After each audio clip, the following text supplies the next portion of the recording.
So what are the odds of trading Pavel's contract?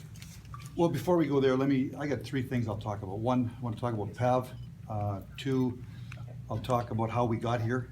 And three, then I'll talk about that. So, the first thing I'd like to say is that I'd like to thank Pav for 14 great seasons, 950 games and a little over 900 points.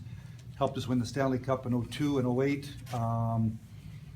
Brought people out of their seats. One of the best two-way players in the league during his time. Great leader, great role model. Certainly Pav gave us, he was a wonderful player for a long time. So I'd like to thank Pav for his time in a Red Wing uniform. How we got here today is, when we started to negotiate this current 3-year deal, Gary Greenstein, his agent at the time, sat down. Gary told me that Pav wanted to retire a Red Wing, wanted to do a 5-year deal. I was uncomfortable with a 5-year deal. We sort of went back and forth a little bit. I ended up meeting with Pav. Pav wanted to know what term I felt was fair. I said a 3-year deal. Pav agreed. Pav called Gary Greenstein. Within a day or two, we did the deal that we got done.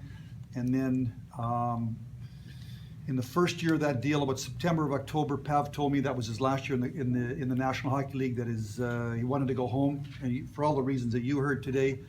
And then I spent basically the rest of the 14-15 season explaining to Pav, and he dropped Gary Greenstein and hired Dan Milstein, explaining to them that the current CBA and the difficult position we were going to be in, and that went into last summer.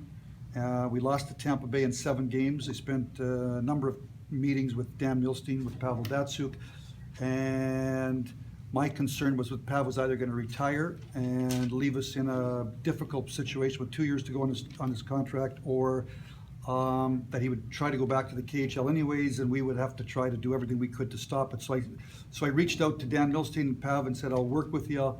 I'll give you the best deal that I can. You honor the 15-16 season, and if you decide you want to go home for the 16-17 season, we'll deal with the situation. That's where we are today.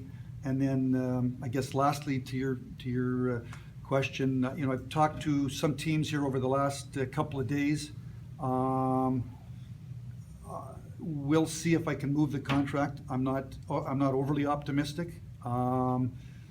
Teams obviously are looking for lots of future assets, and I understand that there's a price to be paid to try to free up the cap space.